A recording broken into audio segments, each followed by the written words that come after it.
Hey, all, Baruch Levy, be here from the Defiant Spirit. Man, I'm doing two in a row because I just realized I just did the Enneagram 6 and I did it last time. So I'm going to do the Enneagram 7. So you have two options for Enneagram 6, the loyalist, to figure out if it's your type. But for this one, I'm only going to do one, and that is Enneagram 7.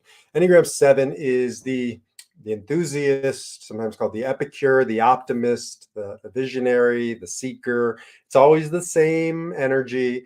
Doesn't matter what you call it. I say it every time because people will get all confused. In the Enneagram world and system, we tend to just default to the number because the number is really what this is about.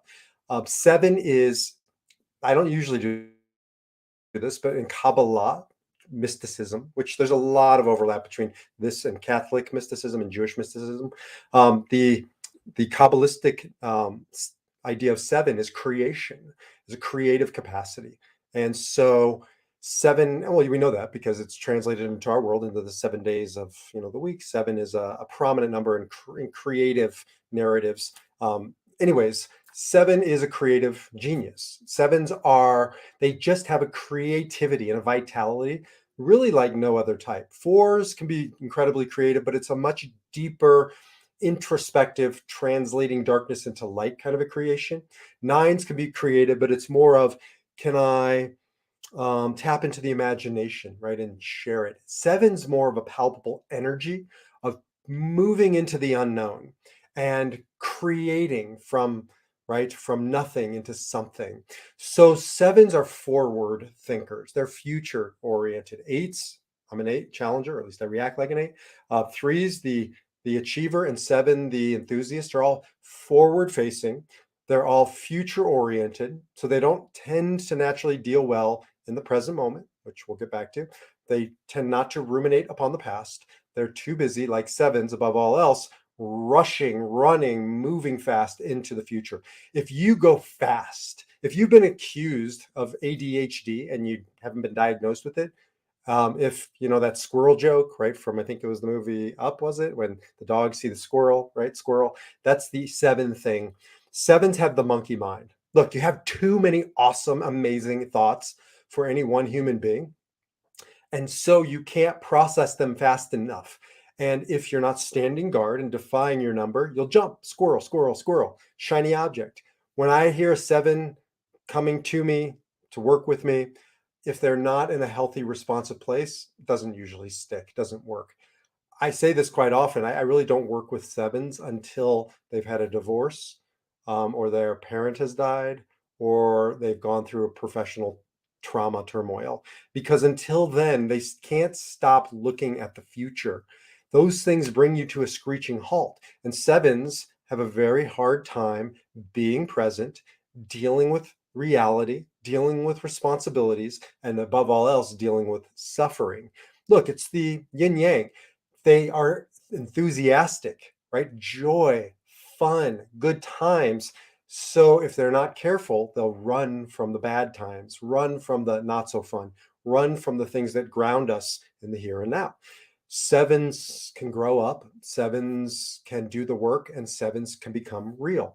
We call the seven sometimes the Peter Pan syndrome, the boy who never wanted to grow up. And that whole movie is really about Peter Pan having to grow up while everybody else, or at least Wendy, the real person, is growing up.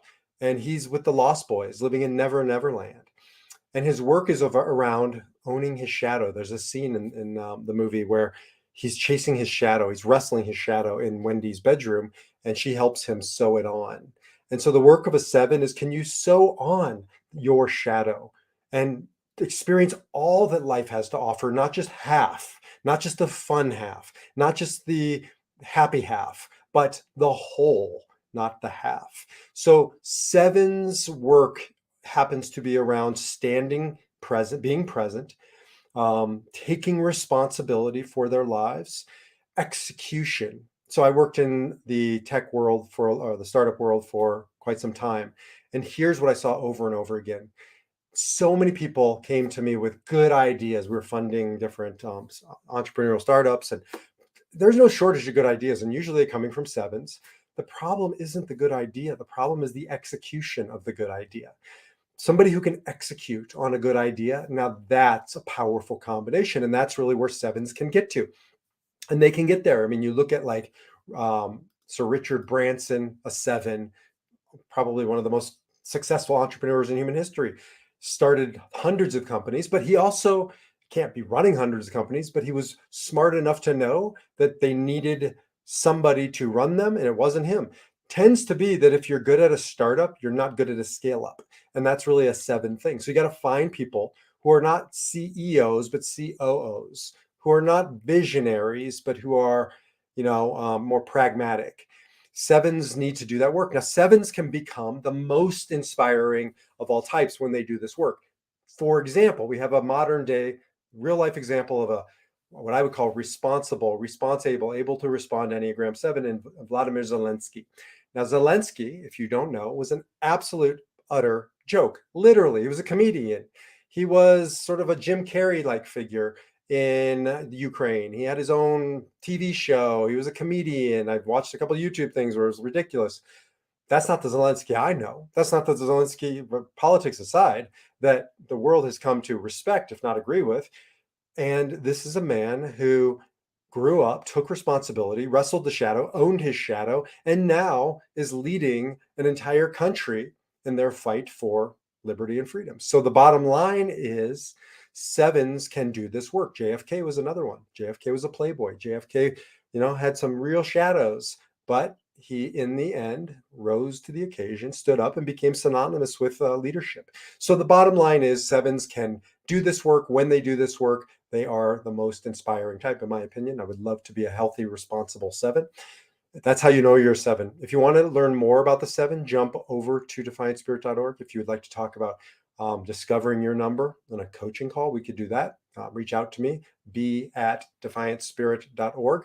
And stay tuned because I have a complimentary offering coming called Discover Your Number, where you can go through all the numbers and discover your number, your loved one's numbers. You don't need me. You don't need a test. I'm happy to give you a test, but you don't need one.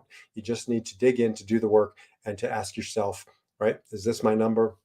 And if it is, then learn how to defy your number and live your spirit. I will talk to you in the next video.